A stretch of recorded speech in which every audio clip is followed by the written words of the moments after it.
Sisimbolan ko dito sa post na to kasi this is going viral sa Facebook. It has, I think, 61k shares and a ton of haha comments kasi yan yung marami dyan eh. And then may mga likes din and then heart. I think I'm just saying that there are people agreeing and disagreeing with this post, and I personally disagree with it. First, gusto ko lang bigyan ng malaking shoutout yung tao dito. Not because I disagree with your post. Doesn't mean you have to take it down or some shit na kailangan kang i-bash ng tao. No, I'm just giving you the other side of the story. Kasi I understand that you wanna give your opinion on this, especially on the money heist, on the money heist thing. Kasi parang yun yung forte niya. Nung tinitingnan ko yung Facebook niya, I think he's making a lot of reviews, and kaya nga lang when you go political on something, or at least you relate it to what's happening in our country, at the very least be objective about it or get your facts straight. Let me just start with why are we so fascinated with stories like this. Kasi in my humble opinion, 2010 to 2020 is the age of the anti-hero. Ang mga anti-hero kasi, they use bad method to get to a good goal, or gumagawa sila ng kasamaan para sa kabutihan, for the common good, ika nga. So, siguro pinaka-best example nito na makaka-relate kayong lahat ay si Walter White. Good teacher turned into a drug kingpin. Naging siya, Peter Lim. The story of Walter White is very cool, okay? Yung mga moments na I am the one who knocks, o yung mga tread lightly, yung mga gano'n, na astig talaga yun. Kung paano niya tinalo si Gustavo Fring at saka yung cartel, o kung paano siya nakasurvive sa mga pagsubok na hinarang sa kanya. You know, all of these things made Walter White such a memorable and lovable character. Kaso nga lang, you gotta think deeply kung ano ba yung sinasabi nung palabas sa inyo. Kasi yes, oo, ang dami niyang kaastigan na ginawa as this modern day Scarface. Kaso nga lang, look what happened. He is trying to protect his family. Di ba yun nga yung goal niya kung bakit siya pumasok sa meth cooking, ay para protektahan yung pamilya niya. Pero look what happened. He got alienated by his family. Hindi na siya love ni Walt Jr. Hindi na siya love ng asawa niya for God knows how long. And yung baby nila, most likely, mga bad stories yung maririnig tungkol sa tatay nila na former drug kingpin who actually killed 10 guys sa kulungan. Diba? All at the same time. These are all cool kung iisipin mo on a very objective basis of being a drug lord. Pero the thing is, if you look at the morality of Walter White, there is nothing there. There is nothing there but pure evil. And this is what Vince Gilligan, yung creator nila mismo, said in one of his interviews. Sabi niya ganun, if you are sympathizing with the Walter White character towards the end, you are a bad person. So, you get that? Yes, astig talaga yung ginagawa ni Walter White. Towards the end, he is just alone. He is alone with his work as one of the greatest meth kingpin of all time. Pero his family no more. Yun nga yung pinoprotektahan niya, but look what happened. That's the greatest irony of being an anti-hero. That is the negative side of being an anti-hero. Talagang, yeah, sige, nakuha mo nga yung gusto mo, pero at what cost? So, he became the own villain of his own story. He was trying to do good as to become a hero, but look what happened. Naging masama siya. So, this is the great irony of being an anti-hero. Sure, you are doing good, but you are also the evil you are trying to defeat. And the justification of the professor kung bakit siya gumagawa ng mga krimen, sinasasabihin niya kasi, yung sistema ay corrupt, this is why we're offering the resistance.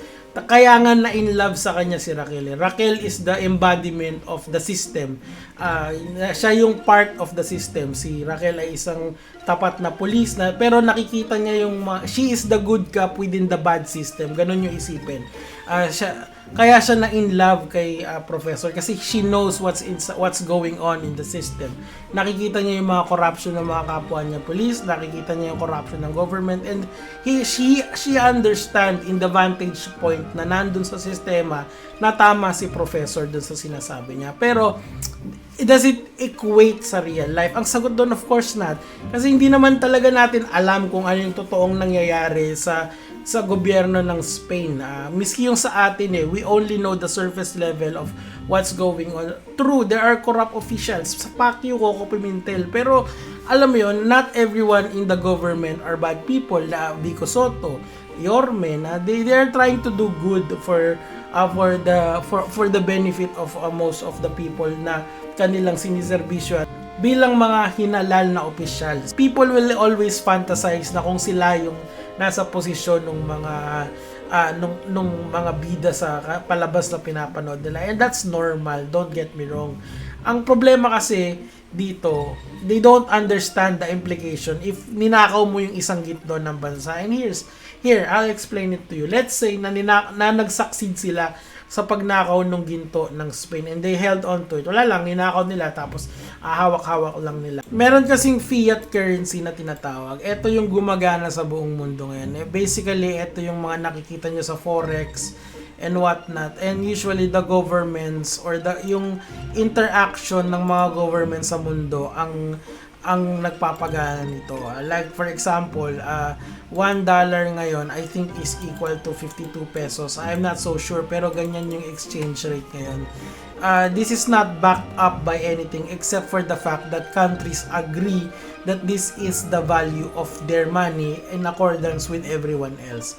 Dati kasi may tinatawag na gold standard. Ayan. Etong gold standard na to, basically kailangan mo ng ginto. You need gold bars and bars para merong worth yung pera mo. Dati ganyan. Kaso inabandon na nila yan kasi hindi naman lahat ng bansa mataas yung gold reserve nila. Pero ngayon, they are using gold reserve para just in case na mag-crash yung economy mo. Pag nag-crash yung economy mo, may ginto ka pa rin na pwede mong i-gamitin to dun sa exchange rate ng mga fiat currency na may ginto pa ako, ito pa yung worth ng kaperahan ko. So, imagine this, sila professor, ang goal nila ngayon is to steal the gold reserve of the Bank of Spain plus yung mga sikreto nila, the state secrets of the Bank of Spain, which is kind of dangerous if you think about that kind of ideology kasi you are able to crash the market kung ganun yung nangyari. Isipin mo, yung ginto ay ninakaw mo. Yan, yung gold bars na yan, ninakaw mo. Tapos, for example, nagkaroon ng recession. Like, ngayon, merong coronavirus outbreak. Like ngayon, may coronavirus pandemic. Can you just imagine na kung yung ginto ay hawak-hawak pa rin nila professor? They would fucking crash the market. They could fucking crash Spain kung ganun yung ginawa nila. And you know, it's happening in real life right now.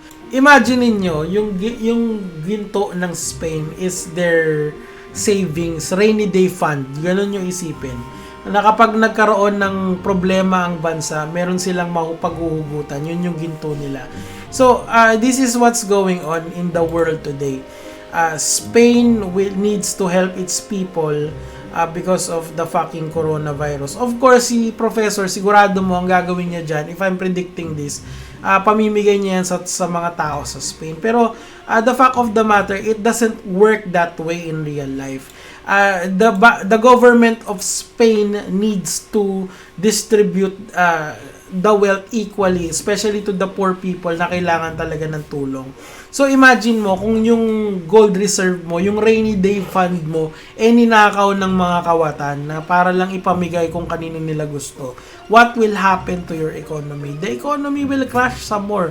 Kasi the gold reserve is there to help you out in times of trouble. And right now, Spain, actually not just Spain, the world is in trouble dahil sa coronavirus outbreak na yan. So, this is one of the implications that people don't see kasi astig masyado yung ginagawa nila professor, ang galing nila di ba? Pero the thing is, if you look at it deeply and you look at the implications ng ginagawa nila, yung legal implications, yung economic implications ng pagnanakaw mo ng gold reserves ng isang bangko, it's going to fuck up the economy pretty bad. I know kung bakit sinabi mong political story. Yung pinakita kong eksena ni Raquel and the professor, kinukumbinsin ni professor si Raquel na mag-switch side, tapos binibigay niya yung ideology niya. Yun yung kaya ka siya naging political story is because of that. Tapos sinasabi ni professor dun sa kanyang mga bataan na they are the resistance. Pero the thing is, it's not a political story. Even if anything, it is far from being political. Kasi if it's a political story, there are ideologies clashing. Totoo lang, there is only one prevailing ideology na dapat mong panigan, yung sa kanya. 'Di ba? If it's a political story, then there's always two sides, 'di ba? That is why ang gusto mo ng magandang political story, I'll give you one, House of Cards. This is a very good political story. Yan ang political story. And alam mo yun, iniisip ko, ano pa yung kung wala dito sa pangalan na to? Kasi nga ang title ay Money Heist. Malamang about sa heist yan, na wala nothing more, nothing less. Of course, may ideology silang ibibigay sa'yo para justified yung ginagawa nila. Tapos i-demonize nila yung sa tingin nila na dapat mong kakamuhian na the system is corrupt and things like that. Pero think of it, if you think of it as black and white totally, yung ginagawa nila to begin with, this is incorrect. So why are you telling me that this is a political story when in fact kung political story yan, there are always two ideologies clashing. DDS, Dilawan. Yung mga DDS tingin nila tama sila, yung mga Dilawan ang tingin nila tama sila. Hindi naman ganun dito sa Money Heist eh. Merong pinakikitang tama, may pinakikitang mali. Ang pinakikitang tama yung ideology ni professor. Kasi yung system daw according to him is corrupt. So, kita mo it's black and white. How can you call that a political story when in fact ang political story there's so much gray area behind it. At sa lahat ng heist na palabas, lagi namang may justification sa ginagawa nila. Ibig sabihin, sasabihin nila sa yung reason nila kung bakit tama yung ginagawa nila. And yun, sasakyan mo yung reason nila kung ano man yun. At kapag inisip mo yung iba pang heist na palabas, I mean, it's all the same. Justification, action. Justification, action. What do I mean by that? Kunyari, ito, pinaka-basic, Ocean's 11. Ocean's 11, kupal yung casino owner. So, kukupalin din namin. Justification, kupal yung casino owner. Action, nanakawan namin. See? It's all the same. Ganon din sa Money Heist. The system is corrupt, so we are the resistant. Justification, action. Naman porke paulit-ulit yung palabas, pangit na. Money Heist is cut above the rest. Kung meron akong napanood na magandang heist film sa buong buhay ko, this is it. And I've seen a lot of Fast and Furious, Ocean's 11, and this is not like them. Napakaganda nitong story na to. The political climate or the political justification is okay. I think people are just reading way too much into it na dapat talaga they separate what's fact from fiction, and this is a fictional story. I think that's one of the things na nami-miss out ng mga tao rito, na they're thinking that this is something real, na pagka pinanonood mo to, you should have this philosophy as well. No, of course not. Ganun ba yun? Pag mahilig ka manood ng horror films, tapos nakita mo pumapatay yung favorite serial killer mo, dapat pumapatay ka na rin. Of course not. You just have to take it for what it is, which is entertainment. Don't read much into it. Ngayon, etong dalawang tong Bella Ciao at saka tong Salvador Dali mask, it's symbolic of the resistance. Ito yung tangible form ng resistance nila professor. Kaya sila kumakanta, kaya sila nagsusuot ng mask para there is a tangible way para makita ng audience that they are the resistance now kapag ginagawa nila tong mga actions na to. Pero it doesn't mean that it is also applicable in real life. Again, there's a big difference between wearing a Salvador Dali mask tapos gagawa ka ng katarantaduhan na you're just a criminal din na nakasuot ng Salvador Dali mask. Pero the thing is, there is justification dun sa ginagawa nila. This is just part of their justification. Itong mga props na to para mas madali mong sakyan yung kanilang reasoning kung bakit dapat mo silang paniwalaan. Pero in fact, kunyari itong kay Salvador Dali mask na to, if you look at the history of Salvador Dali, he's a great painter. Pero yung ideology niya is more on anarchy, which is lawlessness, mind you, and communism of all things. Ngayon, ano ba yung mga komunistang country dito sa mundo natin ngayon? I'll give you one good example, the CCP. Alam niyo ba yung CCP na yan? The Chinese Communist Party. Mga Chinese yan, okay? So sa China, alam naman natin that censorship is so fucking bad right there, di ba? Ngayon, etong mask ni Salvador Dali is a prop doon sa show. It is a prop para masakyan mo yung ginagawa nila professor. It is for you to identify with them easily. Pag nagmaskera ka, you're part of the resistance. You get that? Yun lang yung purpose nun. Pero, if you're going to look into the ideology of Salvador Dali or yung political ideology niya, i-apply mo sa'yo, that's a different thing. Kasi una, anarchy. Do you want lawlessness sa bansa mo? Or do you want communism? Do you want communism sa bansa mo? Much like what China has right now. Kasi you're rejecting modern capitalism, then what is your alternative? Ano yung papalit mo doon sa sistema natin ngayon kung yun yung gusto mo, di ba? So, the show only openly discusses how the highest are more than... Of course, ito nga yung justification na sinasabi ko sa iyo eh. The symbol of resistance and the oppressed. Ngayon, I just wanna ask you kung sa tingin mo applicable ba to in real life na sa Spain meron talagang ino-oppress. Kasi unang-una, I don't think you gave enough evidence to show that there is oppression in Spain. Right now, they are under recession. Yun nga yung binigay ko sa inyo yung real life na nangyayari. Kasi this really doesn't hold any water sa totoong buhay apart from it's just well written. Eto, kasi maganda tong mga statements na to eh. Ito yung mga tinatawag na mother load statement na, yo, we're stealing from the rich and giving to the poor. Unang-una, they're not Robin Hood. They are also self-serving people. Ibig sabihin, after season 1 and season 2, lahat sila mayayaman, lahat sila, they are living a quite luxurious life. Diba? Nasa Palawan sila, Philippines, and nasa may mga private islands sila, and they gave away so much money to God knows who. Kasi hindi lang naman mahihirap yung sumalo ng pera na yun eh, di ba? Malamang doon may mga middle class din doon. Paano mo nasabi na lahat ng nasa baba ay mahirap? Alam mo lahat yon. Of course not. The main idea there that they were giving away the money for another heist na gagawin nila kasi the payoff it's much larger, di ba? Kasi yun nga yung investment nila dun eh. Hindi naman yan non-profit yung ginagawa nila eh. End of the day, these are also self-serving people. Of course, there is justification sa ginagawa nila, as I mentioned before. Like any heist film, like any heist show, there is always going to be justification sa ginagawa namin. That's about it. Ngayon, totoo that they are, yung resistance sending a government a message, but is the message actually worth listening to kung titingnan mo end of the day? Well, it's up to the listener. Kasi totoo lang naman, there is always corruption in any form of government. There is corruption in America, there is corruption in the Philippines, there is corruption in Spain. Corruption is everywhere. Depending, kahit saang bansa ka pumunta, hindi mawawala yan.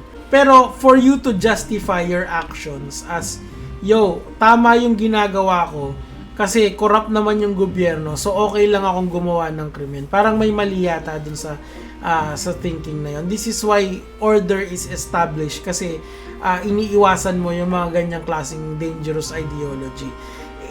It's basically what NPA are doing right now na shoot them dead pag kinulit kayo. That's the message of the president. Kapag lalong-lalo na in times of chaos, in times of pandemic like this, na kailangan mo talaga ng social order much more ngayong mga panahon na to. So, again, we're not in a fascist government. Meron lang talagang iba kasi yung conclusion nitong sulat na to is we're in a fascist government. To give you a rundown of what a fascist government is, think of North Korea. That's basically what a fascist government is in modern time. We are nowhere near a fascist government, my friend. The fact of the matter na pwede mong tawagin yung pasistang gobyerno ito at nasa demokrasya tayo means to say that you still have freedom of speech. Let's be honest here, hindi ito North Korea. You still have YouTube, you still have Twitter, you still have Facebook, you still have all of the social media sites that you can vent out your anger towards the government. But the government is just saying, yo, pwede naman kayong magalit sa akin pero sumunod naman kayo, at least give us a hint na susunod ka kasi that's That's the main idea ngayong mga panahon na to. You can say na Duterte wala kang kwenta, pero the thing is you have to follow Duterte sa ngayon dahil siya yung hinalal na pangulo ng karamihan sa kababayan natin. Do I agree on most of the things that Duterte is doing? Hell no. Yung relationship na lang niya sa China, I criticize the government because of that. Yung na lang yung pagka-epal ni First Lady Bongo, I hate that guy. Pero the thing is, I have to follow them. They are my leaders. I am just gonna wait for the next election and I ain't gonna vote for them. This is why voting matters. So vote wisely. Huwag kayong magpapadala sa mga sayaw-sayaw. Huwag kayong magpapamoney heist sa kanila. So, end of the day, this is the message that I want to send you guys. You can criticize the government, but don't do something illegal. Please, do it for your own safety. Just stay at home and enjoy the work of fiction that it is. It's just a work of fiction. Well, don't read much about it. Kung sinusuportahan nyo yan, just support it for the work of fiction it is. Don't read much into it. Parang nanonood ka lang ng kahit anong work of fiction. Parang nanonood ka lang ng ng horror movie. Hindi ka naman papatay after ng horror movie, or para ka lang nanonood ng Lexidor na bold, 'di ba? Hindi kahit anong mangyari naman hindi mo maiiyot si Lexidor eh. Hindi pag-enjoyan mo na lang, 'di ba? Imaginein mo na lang, pre. Yun lang naman yung akin dito. Nico the out.